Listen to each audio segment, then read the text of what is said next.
नमस्ते मेरे प्यारे दोस्तों। आज शनिवार है। आज शनिदेव महाराज का दिन है। वैसे तो हर दिन का अपना एक महत्व होता है और भगवानों का भी अपना एक स्थान होता है। तो मैं शनिदेव महाराज की स्टोरी शुरू करने जा रही हूँ। एक राजा था, उसने अपने राज्य में ये घोषणा करवा दी कि दूर दराज से जो भी सौदागर आए, माल बेचने आए और अगर उनका माल ना बिके तो वो मेरे यहाँ बेच के जा सकते हैं। इससे सौदागर सभी प्रसन्न हो गए। तो राजा के आदमी ने उन्हें उचित मूल्य देकर सारा सामान खरीद लेते थे।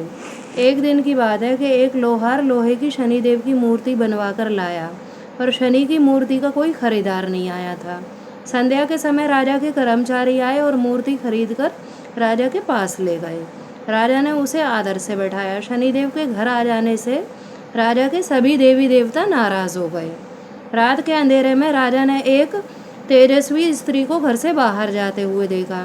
तो उनने उनसे पूछा कि हे देवी, तुम कौन हो? तो वो बोली, मैं लक्ष्मी माँ हूँ। तुम्हारे महल में शनि का वास हो गया है राजा, मैं यहाँ नहीं रह सकती। उसने कुछ समय बाद एक देव पुरुष को जाते हुए देखा। राजा उससे भी यही पूछे तो वो बोले कि तुम कौन हो? कि मैं वैभव हूँ, जो लक्ष्मी जी के साथ रहता हूँ। जब लक्ष्मी नहीं रही तो मैं भी यहाँ रह के क्या करूँगा। इस तरह धीरे धीरे धर्म के धैर्य, क्षमा आदि सभी गुण एक एक करके राजा के महल को छोड़कर चले गए। राजा ने किसी से भी आग्रह नहीं किया। अंत में जब सच भी जाने लगे सत्यदेव, तब राजा के पूछने पर उन्होंने कहा कि लक्ष्मी, वैभव, धर्म, धैर्य, क्षमा आदि का वास नहीं तो मैं भी यहाँ पे रुक के कुछ नहीं करूँगा। राजा सत्यदेव के पैरों में गिर गए और बोला कि महाराज, आप कैसे जा सकते हो?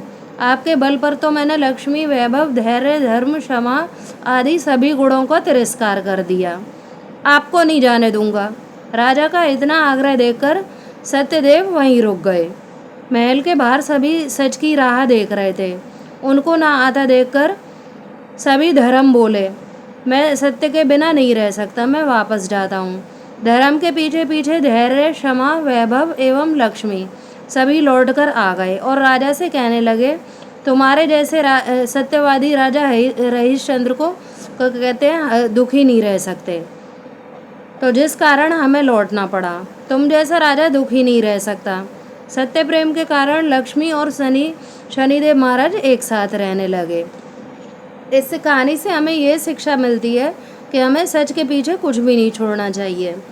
प्लीज़ मेरी वीडियो को ज़्यादा से ज़्यादा लाइक, शेयर, कमेंट, सब्सक्राइब करो।